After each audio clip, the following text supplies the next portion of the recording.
Welcome back to the podcast, guys. It's been quite a while. Um, I want to say probably a few months at least. It's like been almost a year. Yeah, but so this time, off season, everyone's just kind of in a lull at this point. You're just kind of hoping for any kind of news. So we've had a lot of signings, and because of that, we're going to talk about some of the bigger ones, potentially some of the riskier ones. With that being said, we've got this tier list here. So we've got our certified bargain. You know, that's going to be mostly free players that probably on the younger side, likely to be a bargain. That's more if you're. It's definitely not bad, but could be better. Just right. I feel like that's going to be more for like veteran players. And we've got likely to age poorly and will age poorly. That's mostly talking about some of these larger contracts that have been being handed out. First off, Ryan Graves should be higher than the chart allows. Well, let's take a look at what he's actually got for contract, though. Doesn't matter. He's worth every penny plus more. So, Graves.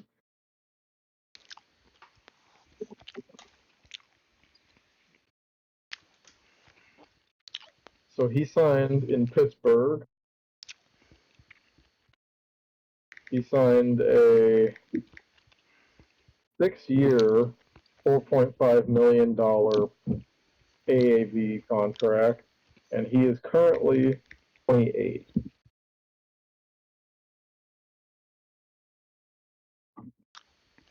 So, based on his age, so that contract ends when he's 34, 4.5 million per. I feel like based on the style he plays,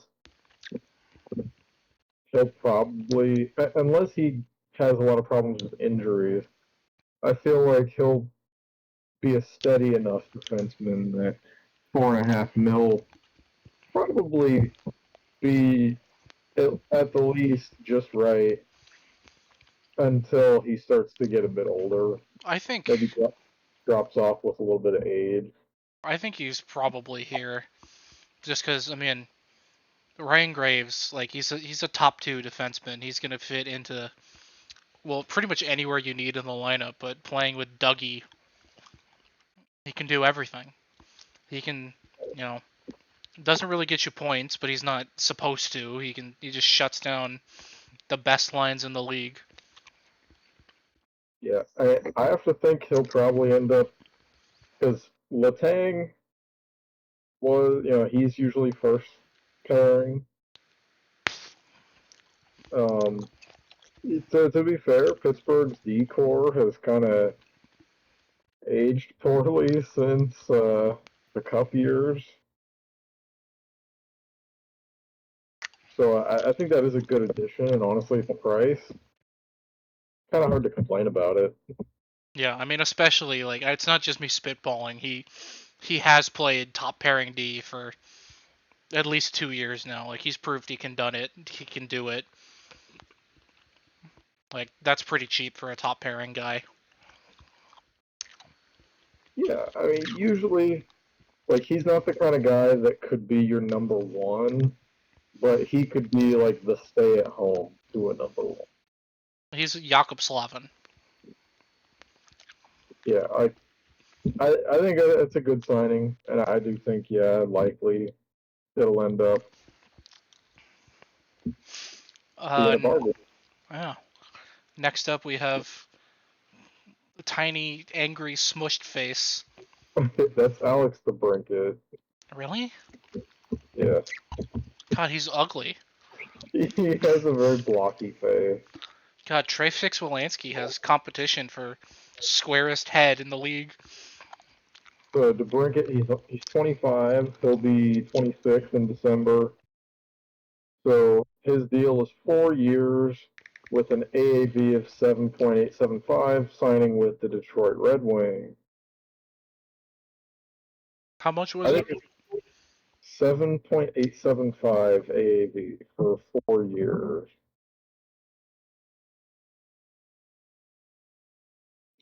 So I think the one uh, worry I have with this kind of a contract is, can he be consistent? Because he had that one season in Chicago 2 years ago where he had 41 goals, and this past season he had 27, He's had and two he's seasons with 41 goals. oh, you're right. Um, but and so he's broken 30 goals 3 times. But I think the question is, you look at when he did it in Chicago, he was playing with Patty Kane. When he's in Ottawa, he has the ability to play with guys like Stutzla, Brady Tkachuk. Yeah, and who Detroit, does he have in Detroit? well, you've got Larkin, you've got Raymond, you've got Seider. But this isn't a team that's going to be competitive. Well, I still think that DeBrincat being signed by Detroit is Detroit signaling that they want to be competitive. And that's a move that you make when you're trying to be more competitive. Maybe in a couple years, but I mean it was a 7-year deal, right? 4 years. Mm.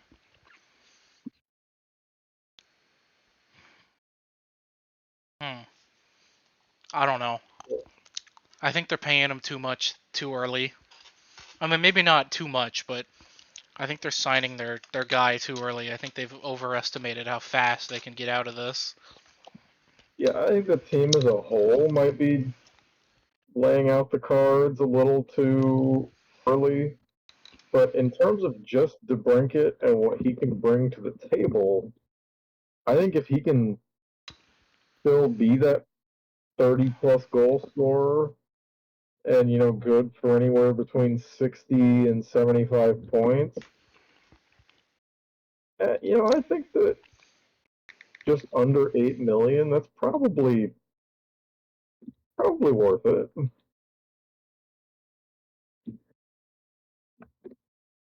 Yeah, he's had very similar numbers to Clayton Keller, who's getting paid less.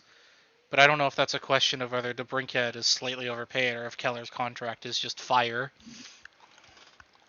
Well, with Keller's contract, they were just kind of taking a gamble on him when he was younger. DeBrincat, I think part of the reason that he gets the money he does is because he's a goal scorer. He's not just a point producer; he's a goal scorer.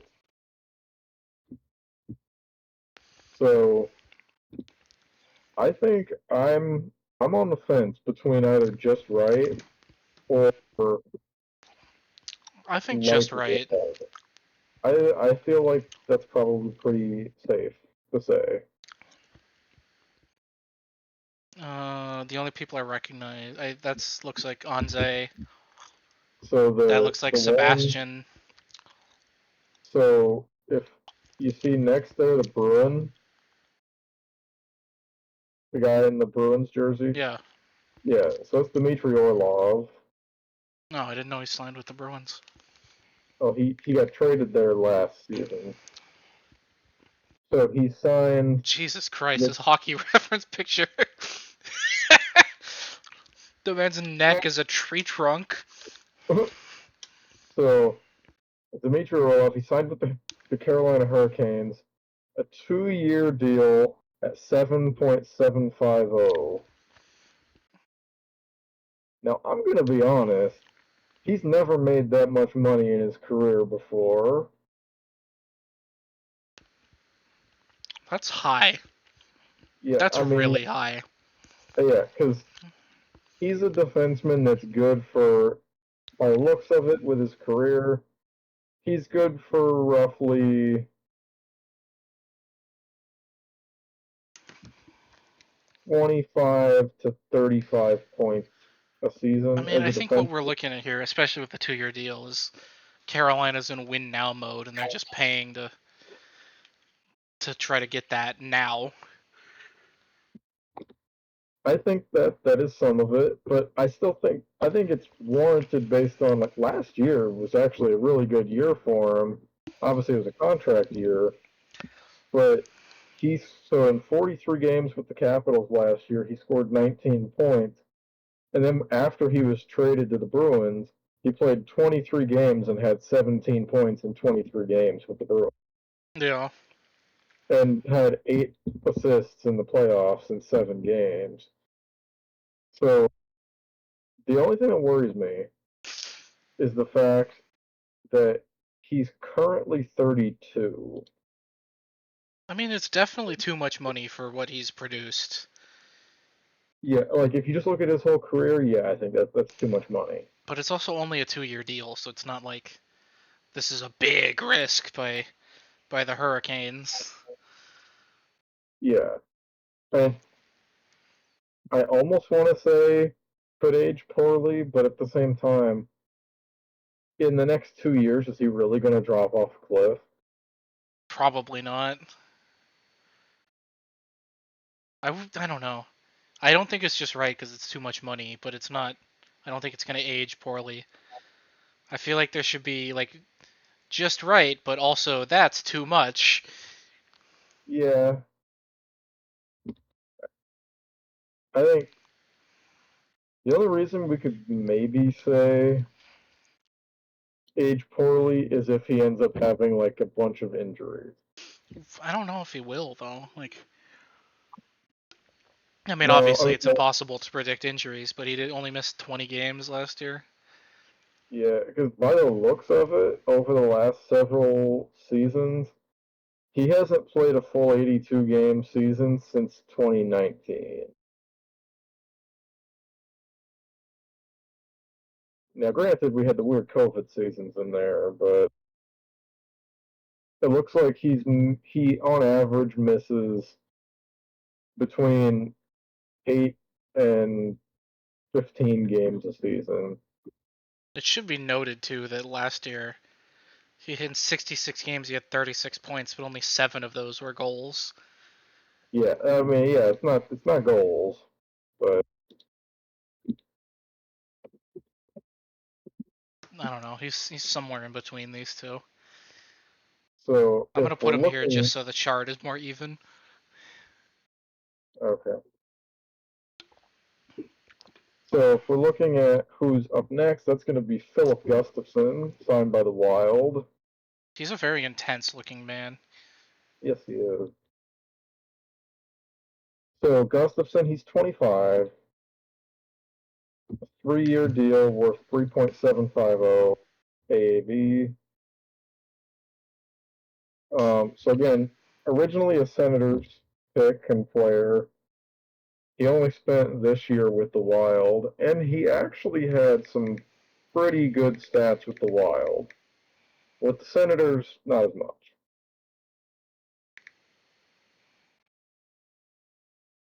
With just purely based on his numbers with the Wild, I think the deal that he got perfectly fine. Remind me of the deal So a 3-year deal worth 3.750 per year. with the Wild. Yeah. So if you look his time in Ottawa, his 2 seasons in Ottawa, they weren't great. He had 9 wins, a 216 GAA, and a 933 save percentage his first year in Ottawa. His second year, 18 wins. That's games played. Oh, sorry, games played. Excuse me. Both years, 5 wins. Um, 18 games played, a 355 GAA, and a 892 save percentage. But then you look at what he did in Minnesota. 39 games played, 2.1 GAA, or yeah, GAA, and a 931 save percentage. I think if he can stay even close to that level, under 4 million for that, I think you're probably fine.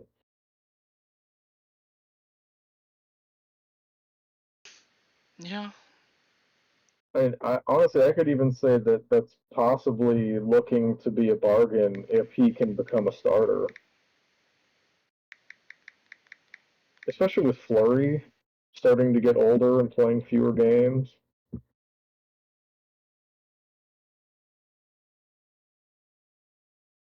No, I think it's a decent deal. I think he goes there with Ryan. Yeah.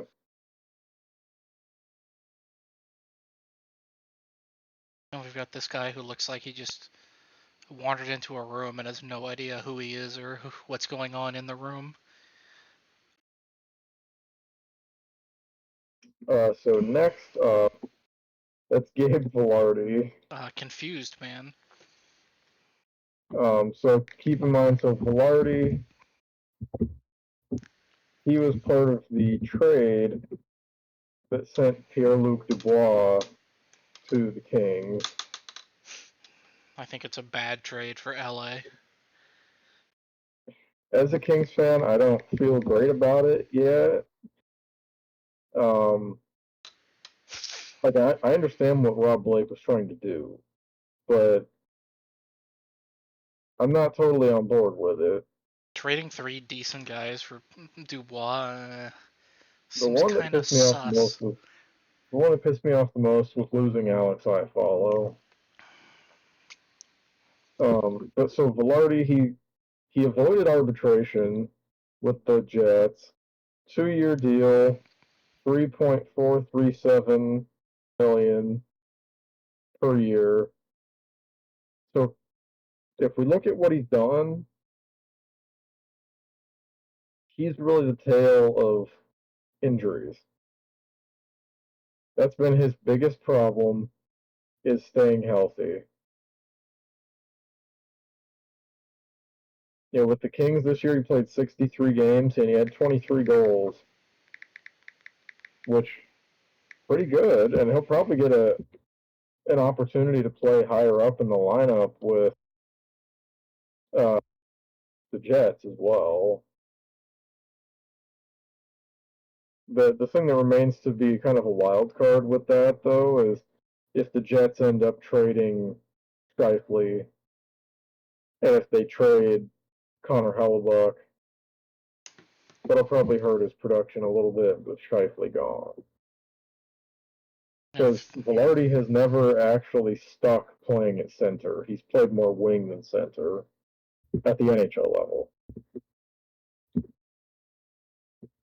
I mean, it won't be a will age poorly just because it's only 2 years. Honestly, I think it has the potential to be closer to a bargain than aging poorly. Because if he can stay healthy, then I think he'll live up to it for sure. I don't agree. I think he's going from a very good Kings team to a very mediocre Jets team, and I don't think he's going to be putting up another 20 goal season.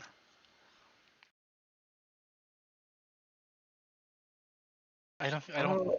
It's a because some of that goal scoring came from power play, and the Jets have had a decent power play. They've also had misery.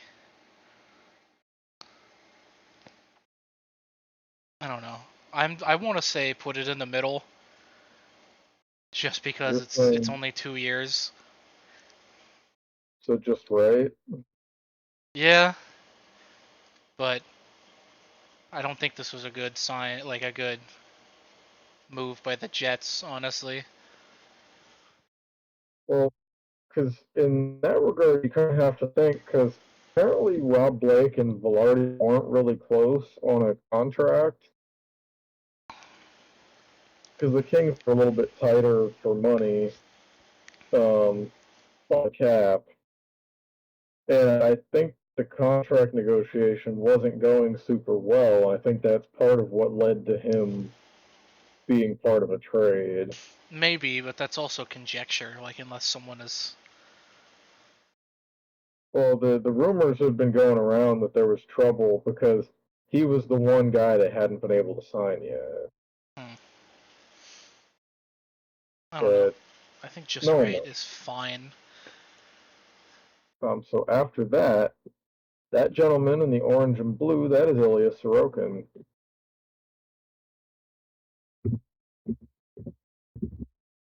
Tiny Ilya is staring into my soul. So Sorokin is 27, and he signed a 3-year deal worth $4 million annually. Originally, 3-year deal? that's the one that's about to end. Oh, okay. The current new deal, 8 years, 8.250. Hmm. Okay. And we have to look, he's played parts of 3 seasons in the NHL. He's averaged like a 922 ish save percentage. And his goals against average has stayed below 2.5. But at age 27, He put last season too. He put up a career high in points with 1 assist. so, but given the fact that he's 27, and again, goalies sometimes can play a little later into their 30s than a skater can at a high level for their position. Do we feel like that's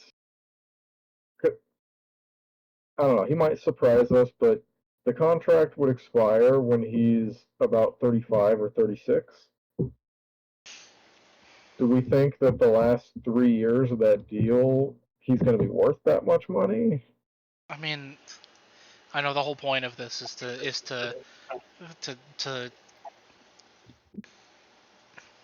I want to say conjure is like a form of conjecture, but that's not. I know that's not right. To give our opinions on that. I mean, I don't know. I think it's a little too much money, but they also want to lock down their franchise goalie, so I get it. He Yeah, he no, hasn't he hasn't shown anything to make me think that he's gonna be bad. I want to put it here.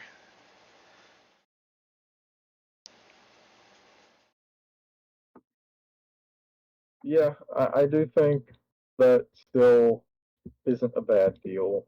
Oh, you can morph him into the other guy.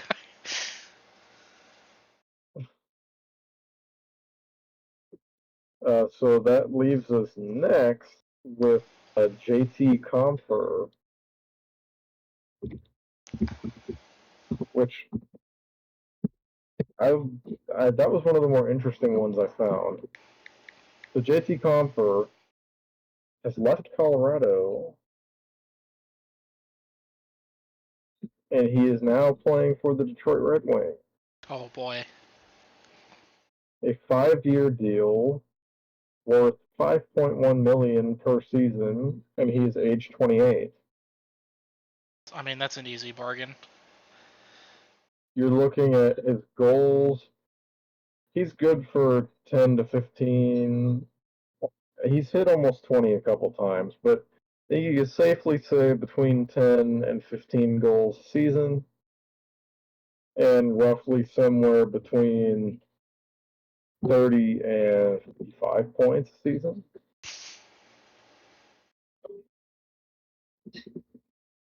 Yeah, I don't. This seems like a slam dunk win for Detroit for me. Yeah, it's hard to say it's an overpay just because. It's not that much. He's not making star money, No, he's not. but he goes out there, he puts up solid middle 6 minutes and gets you points. Yeah, I think that's something we do have to keep in mind is what the player's role is. I think he's a penalty killer too. I could be wrong, but I'm pretty sure he is.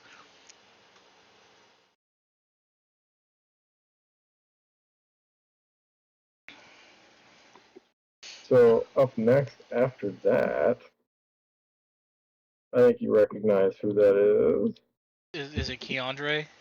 That is Keandre Miller,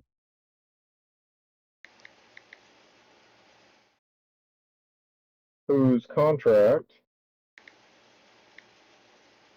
is 2 years, 3.872 million per.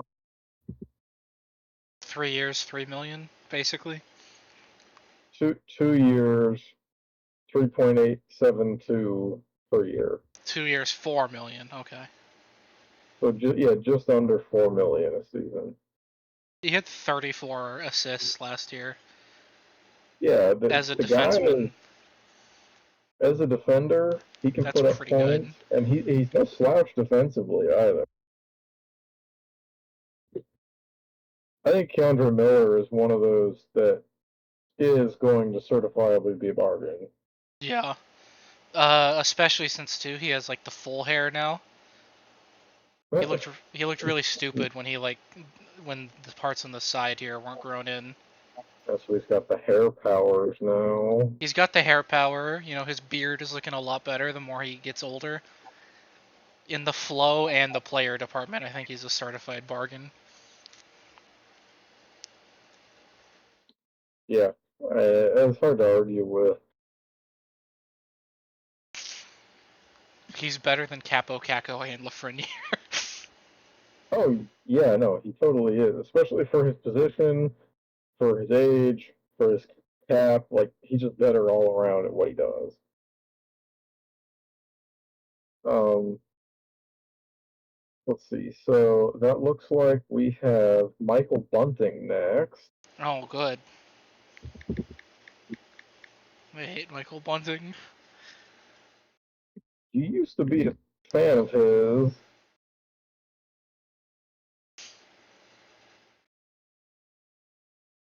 Fan is a strong word. Well, back when he was on Arizona. Yeah, back when he had 10 goals in 21 games, and then immediately left without even talking to Billy. Yeah, it was kind of rude. So Bunting has signed. He ditched Toronto, and he is now signed with the Hurricanes. Ditching Toronto is kind of based. So he has signed a 3-year deal with Carolina at a cap hit of 4.5 million per year. He's 27 years old, and just looking at his production over the last few years, since leaving Arizona, he's averaged exactly 23 goals a season, and he actually had more points in 21-22 than he did this past season. Interestingly enough, in 3 fewer games. Yeah, I saw a lot of Leafs fans yelling at Bunting all year. Yeah, I considering the physical presence he brings, and it seems like he's probably worth between 45 and 65 points a season, 4.5 million. I don't necessarily think it's a bargain, but I would feel like that's in the just right category. I'd agree. The thing Bunting doesn't have going for him is, well, one, he's creepy. He looks like he's gonna murder you. But also he's kind of a selfish player. He doesn't like to pass. He's just one of those shoot first kind of guys, and that's what got uh Toronto fans pissed at him. Yeah, I know that. Well, Toronto's like it's hard to get by with anything in Toronto. Yeah, and maybe he'll But fit in Carolina. They're a very offensive team, but I think he needs to pass more. yeah, I mean, we're seeing Carolina loading up a little bit here. Um, now, Next we have bad haircut McGee here. uh, so so that's Ross Colton. who is no longer with the Lightning. He is with the Avalanche now. Mm-hmm. 26 years old. A 4-year deal worth $4 million per year.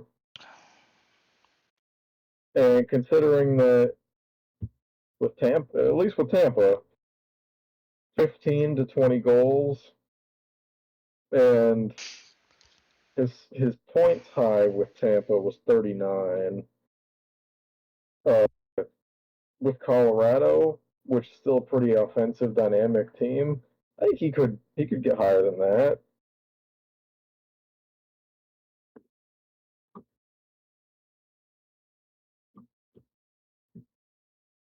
Yeah, maybe.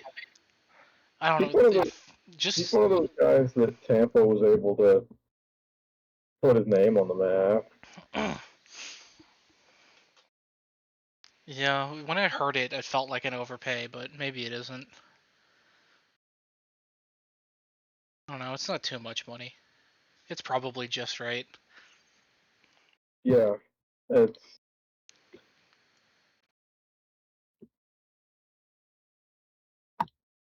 okay. So this next one, I think, is. This guy just looks like a happy dad. He's got really good vibes. Oh, do you know who that is? I want to say Sorelli, but I'm not good at faces. That is Ryan O'Reilly. It is? That is Ryan O'Reilly.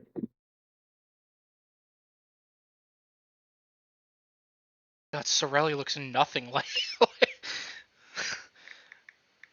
Jesus. Okay. Yeah, like I said, I'm not good at faces. His beard is so thin. I don't know. He can get a pretty thick beard though. Yeah, that's what I'm used to. So he's 32 now. God, his hair is receding too. Yeah. Oh, well, that happens.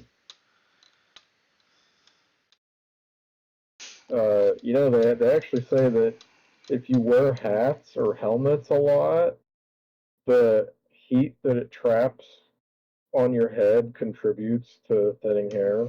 Yeah, I'm fucked, I know. I wear hats every day. Yeah, but neither of your parents have any issues with it. Oh, man. So what's Uh, Ryan's dealio? so he's 32, a 4-year deal worth $4.5 million per year. And admittedly, he's had some problems with injuries, it looks like, over the last handful of years. Yeah, but Ryan O'Reilly's a superstar. Yeah, I mean, he's good. He's solid defensively for sure. Um, so with last year with the Blues, he played 40 games and had 19 points. But with the Maple Leafs, after he got traded, he played 13 games and had 11 points. And he contributed 9 points in 11 playoff games too. So I think if anything, some of that money that's paying for the just kind of the experience that he's got. He went to Nashville, and I'm not sure he's going to be able to score that well on Nashville. Yeah, Not Nashville's a weird choice. They're not in a, I don't think, in a playoff position yet.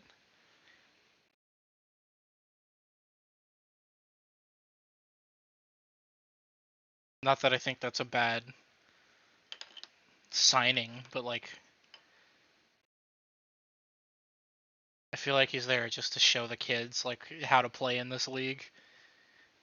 yeah, it feels like he's going to be maybe a second liner at most, but more likely a safe third liner. Yeah. Has he ever won a Selkie? I think he did win one. But yeah, that's the kind of guy we're dealing with. He might win more now that Patrice is gone. Yeah, that's for a separate video, but and absolutely kudos to Patrice Bergeron, but I think there were a lot of players who kind of got overshadowed by that East Coast bias for years. No, I agree. Um, so yes, Ryan O'Reilly did win the Selkie in 2019, the year that they won the Cup with the Blues. Oh, yeah, Um, this feels like a just right to me. yeah. So now, Well, immediately no, I after think the next him, question is just side note. Ryan O'Reilly, you think he makes the Hall of Fame? He's gone. He's 9 games away from 1,000 games, 700 points. hmm, I mean, he has some hardware, but currently, based on who they have been admitting, it's kind of hard to say. I think if Keith and Jeremy aren't in, then Ryan probably isn't, with very similar numbers. That's probably safe to say. I do think Keith and Jeremy probably should be in, though. Well, at this point, I think some of the PR stuff that's happened with Jeremy Roenick is probably what's going to keep him out. Okay, but what's the excuse for Keith? He's just a happy little dad who drinks too much in St. Louis.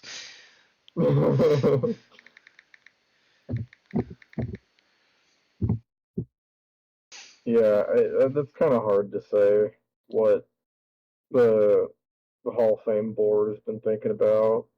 Is Ryan the last guy that doesn't wear a visor? Ryan Reeves doesn't have one either. Man, that might be it. The two Ryans. Yeah, I can't really think of anybody else. Maybe no. I think even Jordan Stahl has one now. Maybe Stastny? He definitely doesn't have to. Yeah, No, he I think does. a lot of the guys started to though. So, it looks like our next up here, that is Sebastian Aho. This is Sebastian Aho Yes, it is. in a Ducks jersey. Not a Ducks jersey. Oh, I'm sorry. Sorry, it looks tiny on here. Because I have it pulled up on my end too. Looks like the order got changed. Oh, I was gonna say like this is definitely a Ducks jersey. I mean, we can do Sorry. Aho. Yeah, that's what was up on mine. Um, and I think Aho is probably an easier one to do than the Ducks player. Aho's kind of got like a yucky hairline going with that's tiny widow's peak. So God, he Aho looks is, like he's wet. oh, I think his hair was in that picture. It's like slicked back. Oh God, Sebastian. So he's 26. He just turned 26, actually. Happy birthday, Sebastian. Happy birthday, Sebastian. Uh, so his contract that he just signed, 8 years with an AAV of 9.750 million. 9.75, 8 years. Yeah, just short of 10. Um, yeah, he's been good for 30 plus goals pretty much every single year of his career. A couple of exceptions, like early on, but he was close every season. Now, he's one of those guys that isn't necessarily a points guy. Like, he'll put up a good number of points, but he's a goal guy. And he's good in the playoffs. So, like, you're basically locking down, Almost 40 goals. Yeah. yeah. And they're locking down what is essentially their their franchise player. And he's a center. So, Well, you don't mean their other franchise player, Tony DeAngelo? God. I think with Aho, I think you could still say that it's likely to be a bargain. I would agree with that. I don't see. I mean, he showed us no reason that it wouldn't be.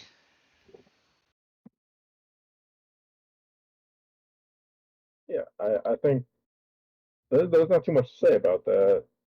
I think that's just pretty solid.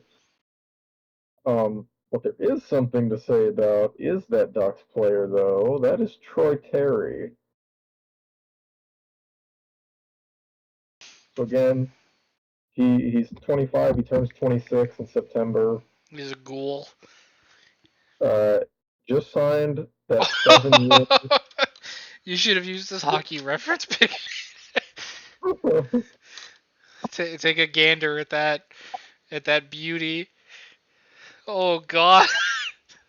Look at his eyes. I mean, oh come on, there are so many guys that have these like creepy photos. No, are you looking at it? Hang on a second. His left eye. There's.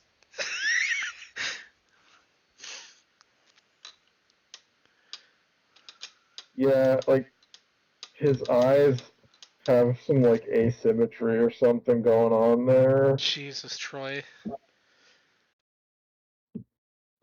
So 7 years, 7 million per. Um, if we're just basing this off of the majority of his career, that is an overpay. Like his first 3-ish years where he stuck around in the NHL a bit, 13 points, 15 points, 20 points. Then when he finally plays closer to a full season, 67 points, 61 points. The 37 goals he had in 21-22 feels like that's going to be an anomaly in his career. Yeah. I think he could safely be 20, 25 goals maybe, but I don't see him consistently being a 30 plus guy. No, I think this is too much money, too long of time for a guy that has really only had like one. He's had an outstanding season and one good season. Yeah. So you think it's actually going to be a will age poorly or a likely to? Because I feel like there's still a chance he has a couple years in there that kind of show flashes of what he's done. I think this is a Especially, will age poorly. well, the only other factor that I consider though is that the Ducks are probably going to start getting better over the next couple of years. I hate to say that, I don't like them, but they probably will start getting better with guys like Leo Carlson, and they have McTavish who's playing more, and Zegras is getting more established. I think they will get better, and his numbers might be able to stay a little higher than we think. I don't think McTavish is very good. I mean, he's only played like a season or two. I don't think he's gonna live up to much of the hype.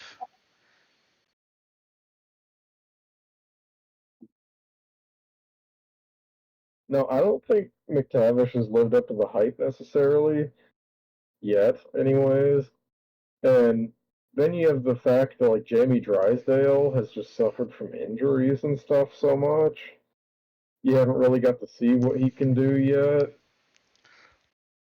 I know that everyone is high on Olin Zellweger, who's one of their defensive prospects, but I think they've got it coming together. But John Gibson might want out, and Lucas Dostal is a decent goalie prospect, but I don't think he's a John Gibson.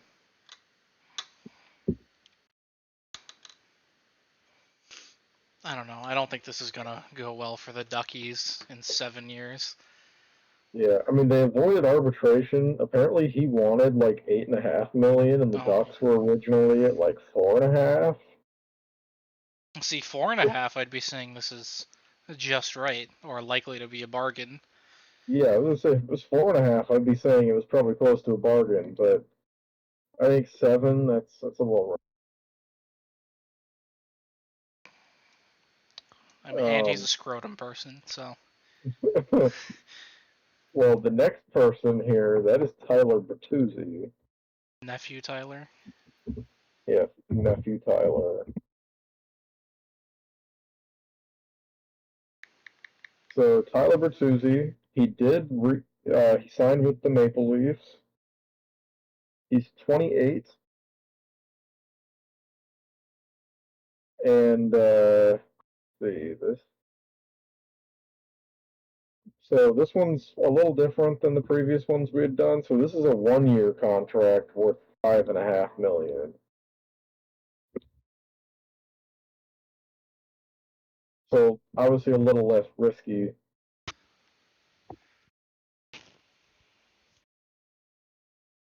Yeah, it's I hard to think, say will age poorly when it's not really gonna stay on the books. yeah, and that was a little bit of a mistake, maybe picking one like that. But he was one of the bigger names.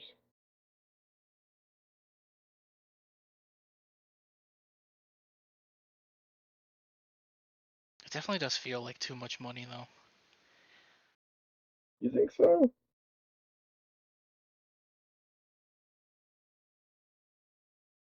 I think so. I don't know. I maybe not. It is Boston. They have a lot of offensive weapons that he could play with. Yeah, I mean, because with him playing with the Maple Leafs, I feel like is kind of replacing the loss of Bunting a little bit because he plays that kind of physical style. He can score. That's not what he's known for, but he definitely is capable.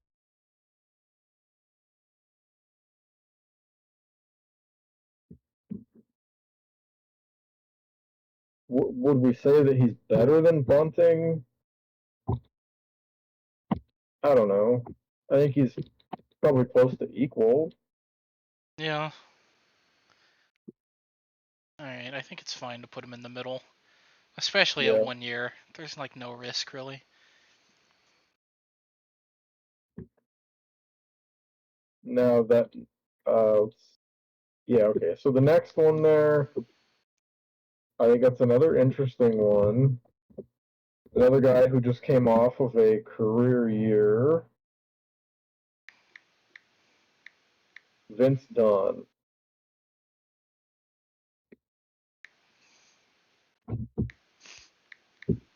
So he'll turn 27 right about the beginning of the season. Vince Dunn and Four, Ryan Graves are very similar players. so Vince Dunn, 4 years, 7.350 million. This past year, he had a career high in points with 64, but his average is more around 25 to 30 points a season.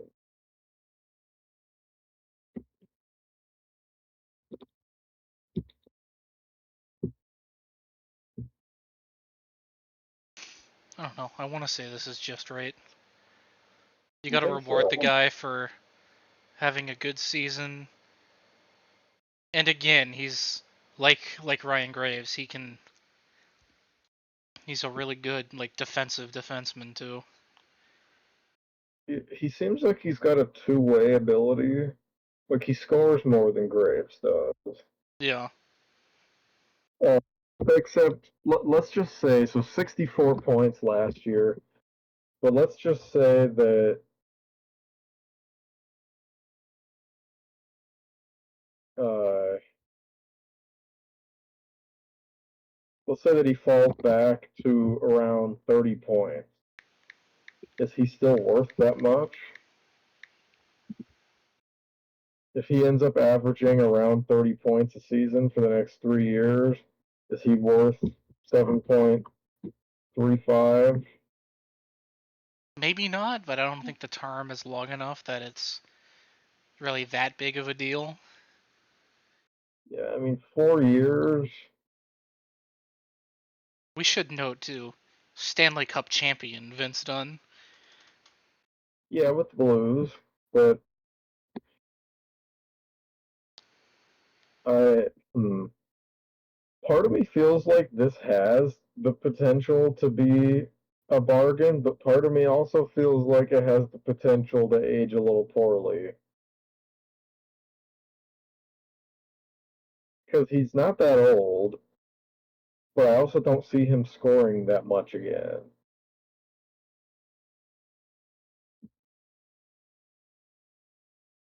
I don't know. I see where you're coming from, but I've watched Vince Dunn for most of his career. I like this kid a lot. I think he really can keep it up. I think we've just been seeing consistent growth into a guy that's going to be a star soon that not enough people have paid attention to. I think it's just right, especially with his two-way game. Maybe a bit of an overpay. I mean, probably like 5.5, 6 would be better, but Yeah, I think somewhere between six, like yeah, 5.5, 6.5 would have probably been a little more like it. he had 50 assists at the same time. Yeah, a lot of that comes from power play. That fluctuates year to year. I want to put him right in the middle. I think for now, that's probably safe. And when we revisit this in 2 weeks, I mean 2 years, we can see how he goes. Yeah, I was gonna say if you revisit this in a year or two, it's quite possible that maybe it's not. I But hope we're right about this. Fuck the Ducks. yeah, I never. They will always be my enemy. So it looks like we've got Tarasenko up next there. Very tiny face on Tarasenko.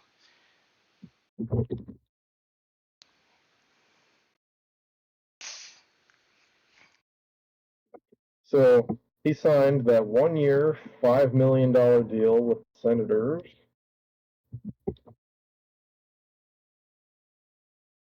And He if we look signed at what he what? did, huh?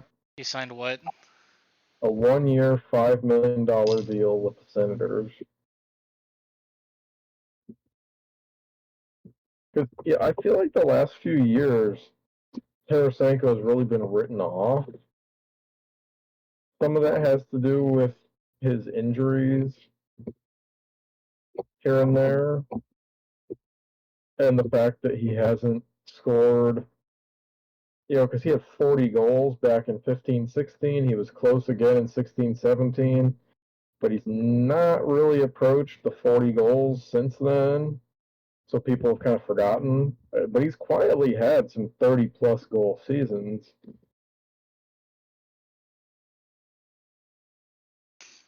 And I think with Ottawa, I So think the he might question be. is then, do you think Ottawa makes the playoffs this year? Because I think What? that's what determines whether this is here or here. Yeah.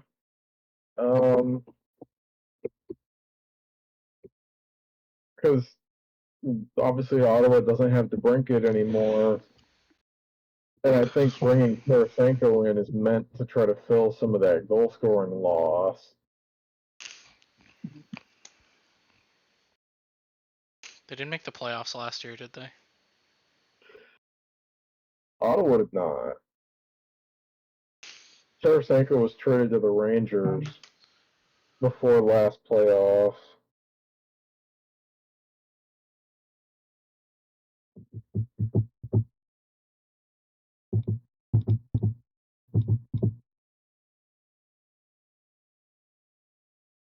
So yeah, I feel like 5 million's probably reasonable. Yeah. Considering what his last few contracts were. Well, okay, his last big contract was 7.5 million per. if it was close to that, I don't think it would have been worth it. But 5 million, yeah, sure. I'd say likely to be a bargain. Yeah, I can say that probably is likely to be a bargain just because of the fact that I think he still has a bit left and he's going to be playing with Brady and Stutzla and you got Thomas Chabot and they've got Jake Sanderson. Like they've got some good pieces.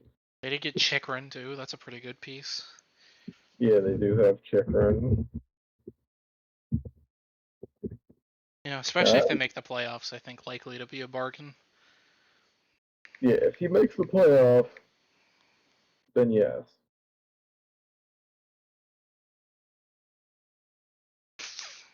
So now our last one, Kopitar. So not this year. This year is the final year of his current deal. But after that begins the extension that he signed this summer. 2 years, 7 million per year. I mean, it's kind of an overpay, but it's also a, hey, you won us 2 cups, and we want you to retire a king. The crazy part is, I mean, obviously, if Fiala had been healthy the whole time, Fiala would have led the team in scoring. But he still got 74 points in 82 games this year. Yeah, I don't think it's a major overpay, but still, I mean, he's. Yeah. I mean, to put it into perspective, it's a $3 million pay cut over what he's currently making. I mean, I think it's just right. Yeah. I Because the mean, whole intent is just let the man retire as a king. yeah. And that takes him all the way up to like age 37 or 38. And if he has even halfway decent seasons, he actually is realistically within reach of setting the Kings all-time point record. Does Marcel own that? Yeah, Marcel has that currently. I think it's like another 10 assists or something, and he will have the all-time assists record for the Kings.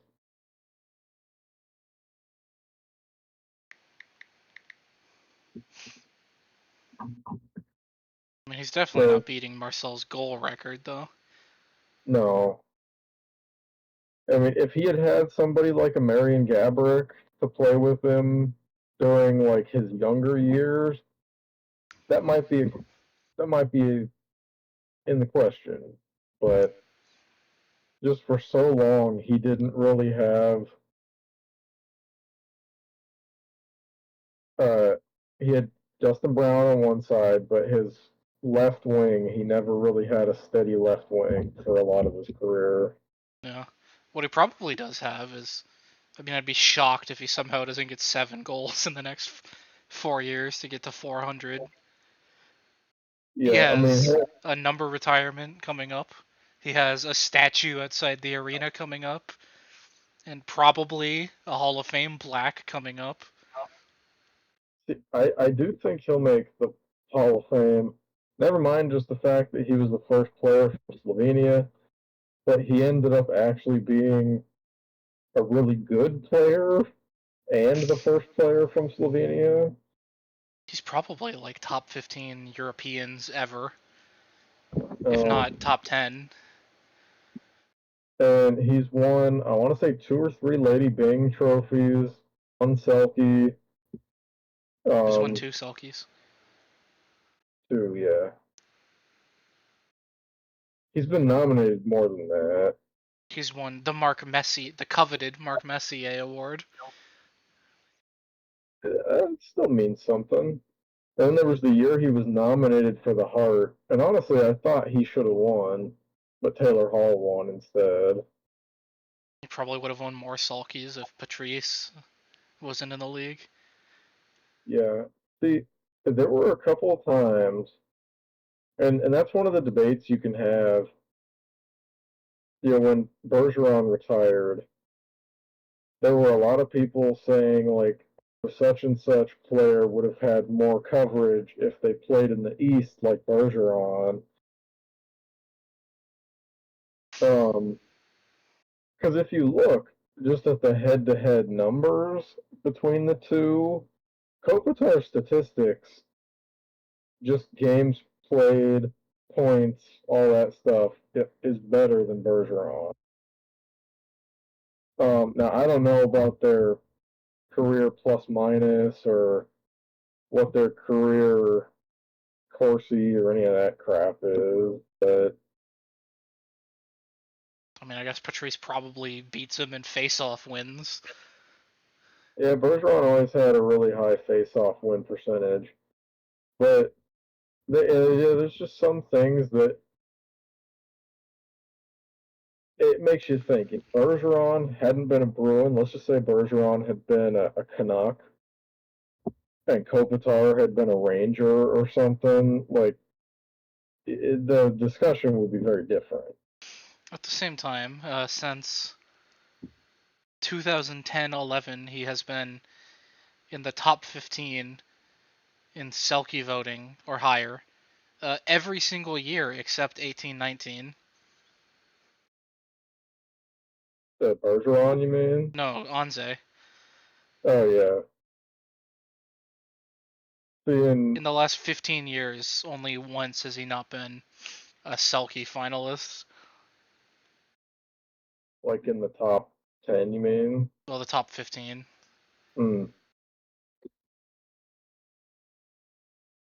See, in 16, 17, the fact you said it was 18, 19, the year that he didn't crack the top 15, Yeah. which is kind of funky because 16, 17 was like his worst season. Just because he had an injured wrist like all year.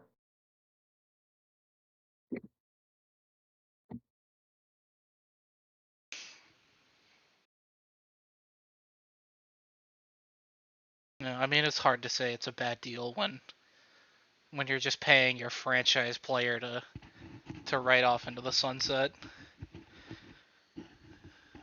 Yeah, and he'll still be productive and still be a useful part of the team all the way through that because he actually played all 82 games this year and he played 81 the year before.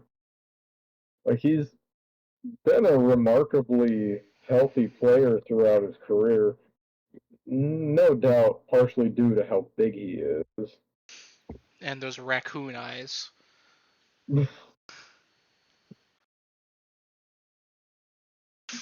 Editor, throw up Anze in his raccoon costume. Editor? What do you mean editor? We're the editors. Yeah, that's a note for our editor, Peter. Well,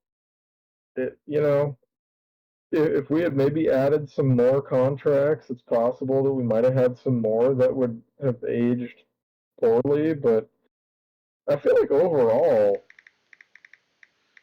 there haven't been too many contracts signed this off season that really warrant being considered like really awful.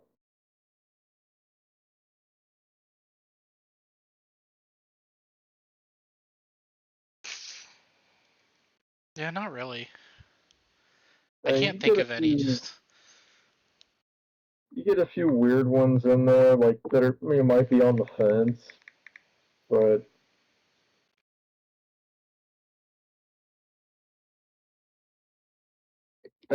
maybe one we could have included was like Michelli's 3 year, 3.425. Pierre-Luc Dubois. Yeah, there's Dubois. And again, that's the thing. Like, obviously, we're making predictions. We could obviously be completely wrong on a lot of this. I wouldn't be surprised if we were. Um, yeah, I mean, even like the quote unquote experts get crap wrong all the time. So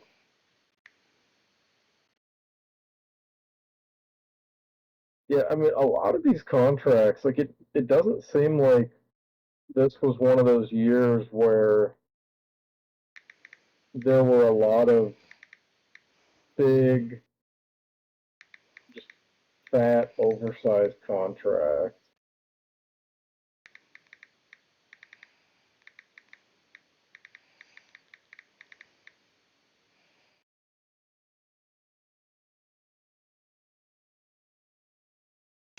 Not really.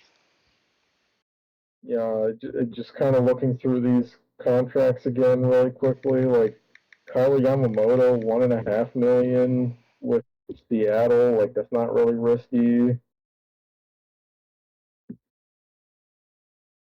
You know, Connor Clifton, 3.333 million per year. Yeah, maybe a tiny overpay, but and Bowen Byram at 3.85. That's bargain pretty much. Yeah, there really weren't any like egregiously bad ones, other than perhaps Terry. We could be wrong.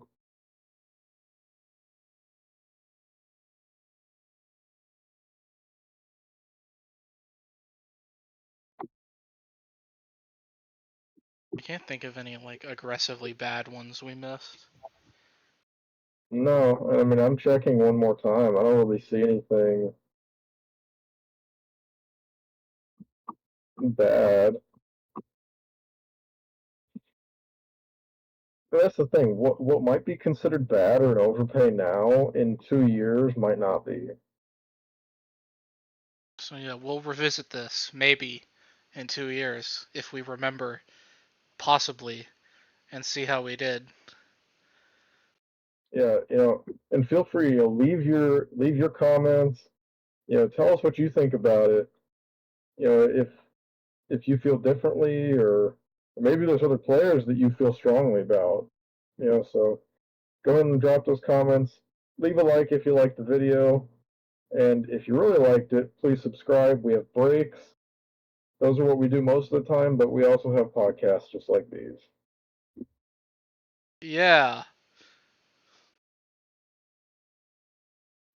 I guess we're done. All right, editor, cut here. Bye.